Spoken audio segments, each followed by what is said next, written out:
मेरा नाम रशपाल सिंह है। मेरा ये पास का गांव मंडोल पड़ता हूँ। मैं एक सामाजिक कार्यकर्ता हूँ। जैसा कि आप जानते हैं कि आज का यहाँ पे जो कार्यक्रम रखा गया, ये हमारे शहीदों को श्रद्धांजलि के लिए रखा गया था, जो 19 जून 2098 को 1998 को यहाँ पे एक बहुत बड़ी घटना ऐसी घटी कि मैं कहता हूँ कि इस इलाके की ये सबसे बड़ी घटना थी। जबकि यहाँ एक पस्सी आती थी, चापनाड़ी रोड तो बागवा तक था।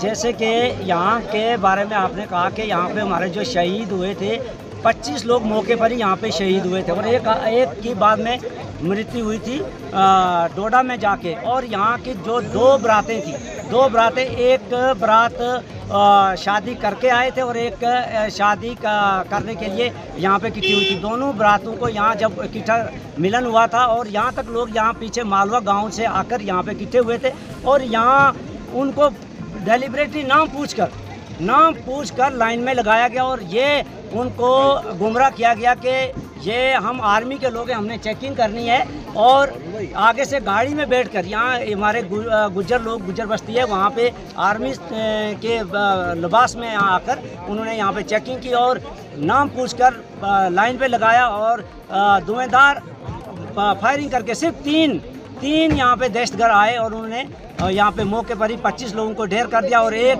व्यक्ति बाद में उनकी मृत्यु हो गई थी। जबकि हमने जब ये घटना सुनी उस समय की, मैं एक चश्मदीद गवाह हूँ कि मेरा गांव पास में पड़ता है मंडोल, और हम यहाँ से आए, एक हम तंकड़ी बोलते हैं, वहाँ को पास करके ये जट्ठी गांव में एक हम नेल के ये टाली बोलते हैं, इसका दरख्त के पास जो दुल्हन थी वो कभी ऐसी प्रेस्टेज थी, कभी वो हंस रही थी, कभी वो रो रही थी। और यहाँ की पोजीशन जो देखकर मैं कहता हूँ कि वो कौन सा व्यक्ति हो, उस पोजीशन को देख कर के उसका भी खून ना खोलता। मगर मैं यही कहना चाहूँगा कि हमको इस चीज़ को मद्देनज़र रख के, याद करते हुए आगे के लिए हमें ये बिल्कुल यूनाइट रहना चाहिए, और हमें इनकी श्रद्धांजलि को याद रखना चाहिए, जो इनकी शहादत के कारण आज हम यहाँ पे डिफरेंट टाइप की राजनीतियाँ करें या किसी तरीके की सांस लेने की कोशिश करते हैं। मगर हमारा समाज ऐसा है कि जब भी हम कभी अच्छी पोजीशन में रहते हैं, हम इस चीज़ को भूल जाते हैं, और हमको ये याद रखना चाहिए कि इनकी श्रद्धांजलि हमें दोबारा ना कोई किसी भी श्रद्धांजलि को रिपीट करना पड़े। इसलिए मैं सब अपने समाज से निवेदन करता हूं कि इस चीज़ के ऊपर ध्यान रखना चाहिए, और हमें हमेशा सतर्क रहना चाहिए और यूनाइट रहना चाहिए। जैसा कि आपको मालूम है कि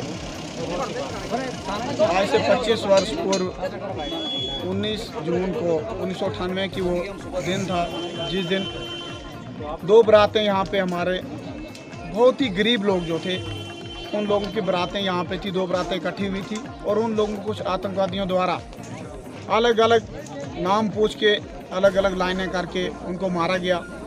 जैसा कि मुझसे पहले रशपाल जी ने भी कहा और आपने सुना कि ये घटना उस समय हुई, बड़ा ही दुखद ये समाचार था। और ये समाचार मुझे डोडा में मिला।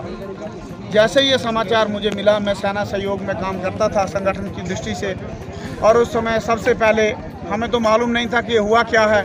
हमें जब खबर मिली तो हमें ये बताया गया कि मिलिटेंट आए हैं और गांव हिंदुओं को ख़त्म कर रहे हैं। तो हम आर्मी के साथ ऑपरेशन में निकले।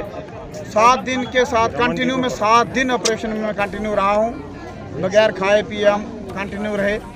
और उसमें हमने जब यहाँ से ऊपर एक गांव पड़ता है शंगड़ा, जब हम वहाँ पहुँचे तब हमें सूचना मिली, कंफर्मेशन हुई कि यहाँ पर 2 बरातें इकट्ठी हुई थी और उन बरातों को इकट्ठा करके मारा गया है।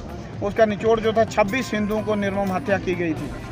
लेकिन आज बड़ा एक प्रसन्नता रहती है कि आज हम दाएँ बाएँ अपना वातावरण जो देख रहे हैं, बड़े आराम की सांस ले रहे हैं। लेकिन ये आराम की सांस नहीं है, ये हमें चिंता करने की बात है। क्योंकि चिंता इसलिए करनी है कि आज हम आराम से कैसे हैं, जब ये 26 लोगों की हत्या हुई, कैसे ऐसे कई और भी कांड हुए हैं, उसके बाद भी कांड हुए। लेकिन हमें चाहिए कि उन घटनाओं से सबक लेके, और जब हमें अनुकूलता, जो हमारे वातावरण जो सही रहता, उस समय हमें काम करने की ज़रूरत रहती है। जैसे कि आज हमारा वातावरण हमें लग रहा है कि है, क्योंकि मुसीबत आपके ऊपर नहीं आ सकती है। हम पावर में रहते हैं, जब हमारे पास कुछ होता करने के लिए, तब हम अपने सुख और अपने निजी स्वार्थ संबंधियों के सुख की तरफ देखते हैं। हमें चाहिए कि देश और समाज किस तरीके से मजबूत हो, उस समय हमें देश और समाज की चिंता करनी चाहिए।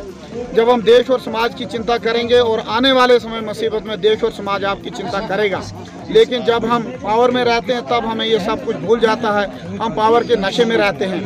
हम अपने समाज को ये चेताना चाहते हैं और कहना चाहते हैं, जब आपके पास पावर ये सदा नहीं रहने वाली है। आपके पास पावर भगवान ने दी है, उसका सदुपयोग कीजिए जिससे आपका समाज और देश आगे बढ़े। यही मैं अपने समाज को कहना चाहूँगा, एकजुट रहो और आपसी भेदभाव को दूर करके समाज को आगे करने के लिए इकट्ठे हो जाओ। इसी के साथ अपनी वाणी को विश्राम दूंगा। जय हिंद, जय भारत। यहाँ पे देखा जो हम यहाँ पे इकट्ठा हुए थे, ये जो हमारा यूथ का, ये मेरा कोई अकेले का इनिशिएटिव नहीं है। हमारी जो टीम है सब ने मिल के यहाँ पे एक बात की, मीटिंग की कि यहाँ पे जो नेम प्लेट लगी थी उस टाइम की वो तोड़ी गई, यहाँ पे निशान, नामो निशान ख़त्म कर दिया गया। तो उस चीज़ के लिए हमने एक मीटिंग रखी कि इसको हम दोबारा से 25 साल के बाद हमने एक मैसेज देने की कोशिश की कि अगर आप किसी इतिहास को ख़त्म करने की कोशिश कर सकते हैं तो वो ख़त्म नहीं हो सकता।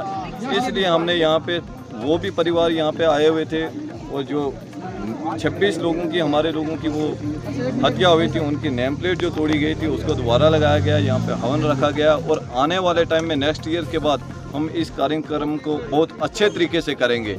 और हमने अपने लोगों से पूछा कि अगर 25 साल से ऐसा हुआ तो आपने 25 साल में इस चीज़ को क्यों नहीं किया। तो यही था कि उनके दिल में डर था, बस खूब रहा कि ऐसा अगर हम करेंगे तो हमारा जो है मतलब टारगेट नहीं होना चाहते थे। तो आज का जो यूथ है, हमारी जो टीम थी, इन्होंने एक मीटिंग रखी और ये मीटिंग में फाइनलाइज हुआ कि हम इस किस्म का कार्यक्रम करें। तो तब जाके ये प्रोग्राम जो है तो सफल हुआ है। तो मैं अपनी तरफ से और अपनी टीम की तरफ से, जितने भी आप यहाँ पे आए हुए, आप मीडिया के भाई और जितने भी लोग आए, सबका शुक्रगुजार हूँ कि आपने इस प्रोग्राम को एक शोभा देने में आपकी मदद की।